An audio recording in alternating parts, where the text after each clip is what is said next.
Hello, welcome to Bloodhammer. I'm Dan. And I'm Dean. And in the last video, we talked quite a bit about kind of building your army, getting the basics done. In this video, we wanted to go a little bit more in depth on kind of things you need to be looking out for, a little bit around the terminology on it, and the battle barge. Battle bunker. Battle bunker, that's it. And the battle bunker and how that works when it comes to actually playing a game.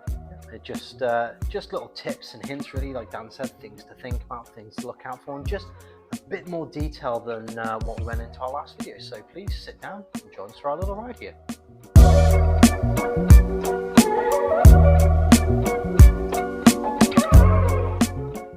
So the first thing we want to talk to you about is the enhancement options that you can get for your character models.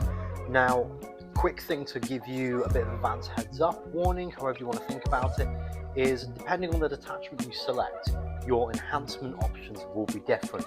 For example, though both Dan and I are Blood Angels players predominantly, I run my army on the Liberator Assault Group. Dan? I run the Gladius Task Force. Now, we are both Blood Angels, but our enhancements are different. Your enhancements are locked into the detachment you are playing. So for me, on the Liberator Assault Group, my enhancements that I've got are the Speed of the Primarch, the Rage-Filled Warrior, the Icon of the Angel, and the Gift of Foresight. Now, each enhancement costs you points that go towards your overall point total of your army. So a 100 point model with Speed of the Primarch, which is 25 points, that model is now 125 points. Yeah, I can do maths.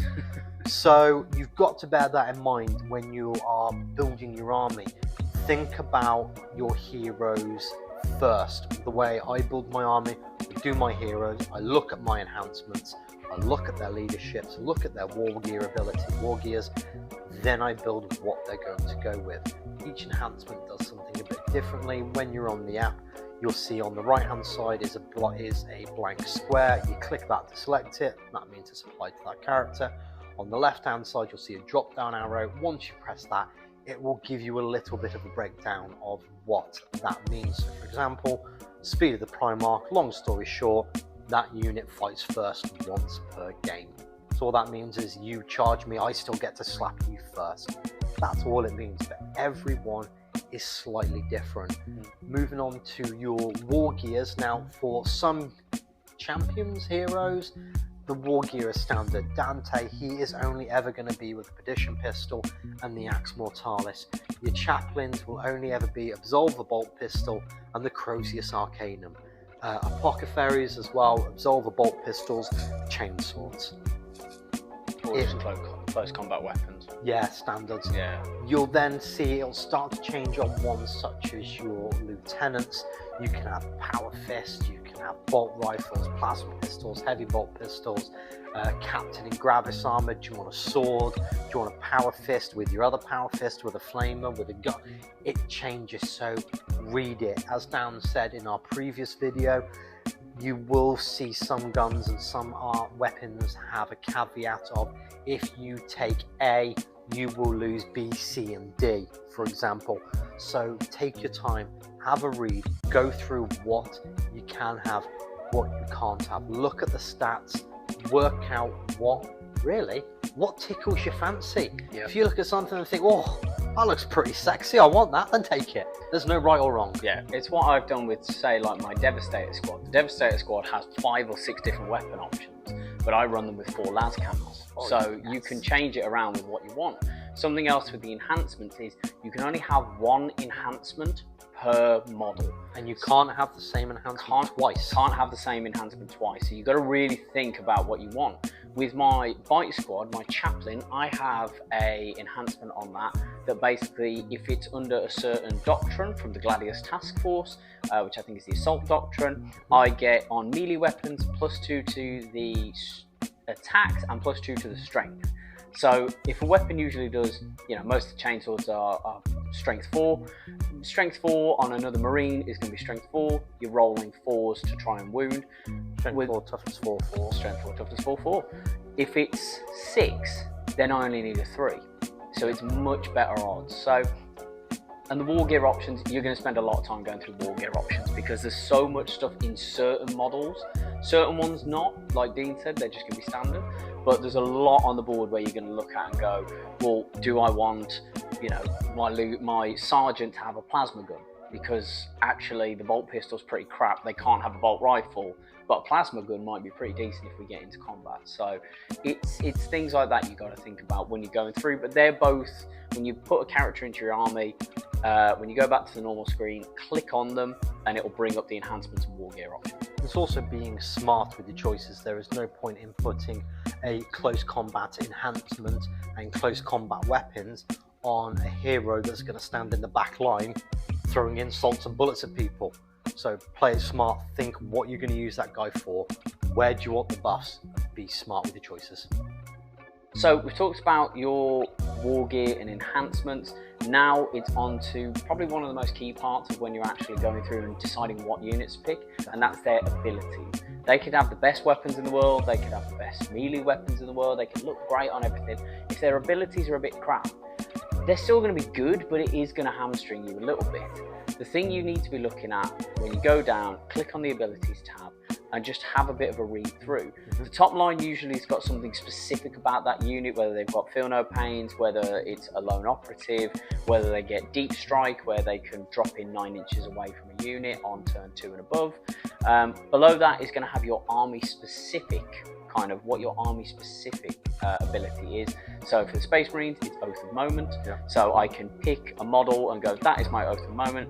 Everything that shoots that model, I get to reroll all hit rolls. Below that is the real meat and potatoes of it.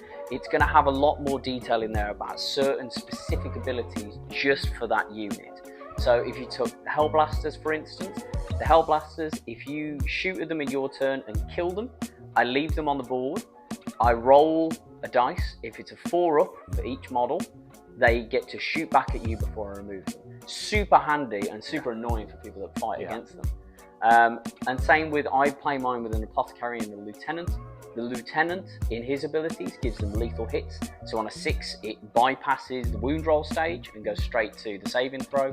And the Apothecary means that at the start of every new round, I can bring one model back. So if you kill one model in your turn, he's straight back the next turn. And it also helps your models really punch above their weight. Lethal hints on a plasma weapon with the ability to bring one gun back is not something to stub your nose up. And obviously G-dubs are smart in the fact that they make you pay for the noise because they're bloody expensive point waves on the table. But like we said, punching up the abilities, Jump Pack Assault Infantry have got an ability called Meteoric Ascent. On a 4+ on your charge against an opponent, it's a mortal wound. There's nothing they can do to stop that unless they countercharge you, but it helps you punch up. Dante, +1 to hit, so all of my sanguinary guards that he's with shoot range weapons, hitting on 2s, melee weapons, hitting on 2s. How hard is it to roll a 1? Sometimes it can be very difficult. Your standard intercessors, their famed abilities, sticky objective, standing on one objective for 1 turn. In your next movement phase, they move off, that objective is yours, unless the enemy do some trickery, dirty Xenos magic and appear behind your lines somehow. It ain't gonna change, it will stay as yours, so you're always accruing points for it. So take the time, read through your abilities, work out what you like the look of. Like Dan said, some of them you'll look at and go, nah, next. And some you look at and go, oh, I'll have me some of that cheese, and you'll take it. Just find what works for you. Yeah, captains used to be the same. Captains, it used to be basically, I think, something to do with objective control, and you got to use a stratagem for free. Yes. Which was pretty crap for how many points they were, and they were a bit of a useless model. That's why we always run lieutenants, because lieutenants you get lethal hits, or I use a librarian where you get a +4 invul save, or you know, you might run a chaplain where you might get some cool stuff as well. But now they've put on there that for one time, it's a one-time only thing in the whole fight, when you charge in, you get devastating wounds on everything. That now, if you pair them with the right unit, could make them devastating, could make them truly great against certain units. Aggressors. Actually, aggressors would be good. But yeah, take your time, read through the abilities, and you'll find what's going to work best for you. So we've gone through in the first video how to build your army. So far we've gone through some of the more advanced stuff in terms of your enhancements, your war gear options, your abilities. you're going to get to a point where you're pretty comfortable with some of the models that you've got. Now you need to look at balancing your army. And by balancing your army, what I mean is, if you've got a lot of infantry, but not a lot of armor, and you're getting beat by their bigger armor, you need to look at where you can make those improvements. And Dean has done a lot of that with his Blood Angels. Yeah, definitely. So the way I approach any army build that I've got is, as you make your army and you look at what you want to do, what you want to have, think about what role does everything have in your army. It might just be miniatures on a board. You might be, as we do, rolling the dice for fun. But at the end of the day, it's still a game. It's still a turn time game. It's still a time game as well. Everything has to have a job. So my standard army, double tank. What's their purpose? Very simply, anti-armor. Tank on tank, tank on dreadnought, tank on big boy or stomper, whatever it is. That's the whole purpose of its existence. Following my tanks, I've then got my battle line. For me, always one group of intercessors. Their job, take an objective, take objective, take objective. If they can shoot you, they will. If they can't, they're not there for that. They are there simply for sticky objectives. After that, for me, Liberator Assault Group detachment, it's me getting in your face. For that, I tend to run 2 squads of Sanguinary Guard, one led by Dante, one with a jump pack captain, 2 5-man squads of Assault Intercessors, 2 5-man squads of jump pack intercessors, and their abilities are very simply, the jump packs and the assaults are there to screen, they're there to pull your attention.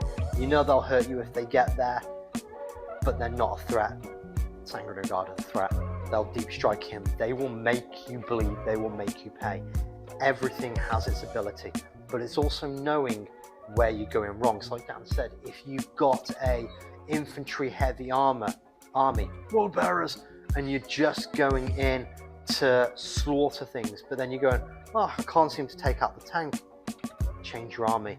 Don't be afraid to tweak it. If you've only got 1 tank and you come against someone who's got 2 tanks, you're gonna struggle, you're gonna suffer. Don't be afraid to make that tweak to go like, right, I'm going to have 2 tanks that I tend to run, 1 Lancer and 1 Repulsor Executioner, for the simple fact that the Repulsor Executioner is a gun deck. I can put all the mini weapons into its infantry units on the board, and the laser takes out the tanks. Make the tweaks, find out what didn't work, and make it. If you are regularly thinking, I am suffering when I'm against a melee enemy army, spend your points, put out a screen to give your range units times to kill. If you're finding it hard to get your best melee units into combat range because they're getting shot off the board, have your sacrificial, your lamb units. You've got to be prepared to accept you're going to lose models, but do you lose models to get your main models into combat? Everything in my army has a plan. I know what can die, and I won't batter an eyelid. But there are 2 or 3 units, when they die, my butt starts to clench a little bit because it means it's going to get a bit of a tight game now. But while they're alive, I know I've got a pretty good chance of turning that game around into my favour 9 times out of 10. Yeah, it's something that I went through before Christmas. I was struggling to win a lot of games. I was using, 2-3 dreadnoughts because that's all I had. And then a friend of ours, James, 3D printed me 2 Lancers. They are about 80 less points each, 60-80 less points each to run them. So just by taking these 2, I've gained between 120 and 160 points. They're only 160 points each. They hit a lot harder than dreadnoughts. They've got more wounds, better toughness. They're just overall better for less points. And adding them in, suddenly my army became a lot more dynamic. I needed something, even though I'm not the biggest melee player, to get in your face and kill you and put some pressure on you. So that's where the bikes came in. They can move 12 inches, they've got a lot of attacks when they get in, and buffing them with Gladius Task Force and the enhancements, even better. I run 2 squads of assault jump pack intercessors, same thing. Deep strike in, get in your back line, start causing problems. That's what a lot of Warhammer becomes after a while. You've got your army, what are the tweaks, where can you make adjustments? thanks for watching the last video and this one. We wanted to kind of break it up a bit. We didn't want to do like a big 30-40 minute video, but we hopefully over these two have showed you how to build a bit of an army, things to look for, a few tips from our just personal journeys of going through Warhammer. Yeah, just a few things to think of and consider as well. Yeah, and it's hopefully will give you a bit of advice on it. That's all we're here to do. That's all we want to do. We saw a bit of a lack on YouTube of people just giving you genuine, like, normal advice that doesn't involve trying to actually learn how to play Warhammer first. So hopefully you can go mess around with the app. Like Dean said, you can get it for free and just mess around with. There is a few, like the Eldari, I think, are free on there. There's a few armies that are free, so you can have a bit of play around. Votan are free, for example. Votan are free, but Space Marines, any of the main ones that have had codexes recently, you ain't got hope. But thank you, as always, for watching. Please like, subscribe, do all that good stuff. We hate asking for it, but we would love it if you would help. Thank you once again to SWS, Shrewsbury War Game Society, for letting us film, letting us play, and just being overall legends. Yeah, thanks also to Mark Timecast Miniatures. Again, highly recommended. He's recently released a new website. Please do check him out. And we will see you next time. Thank you.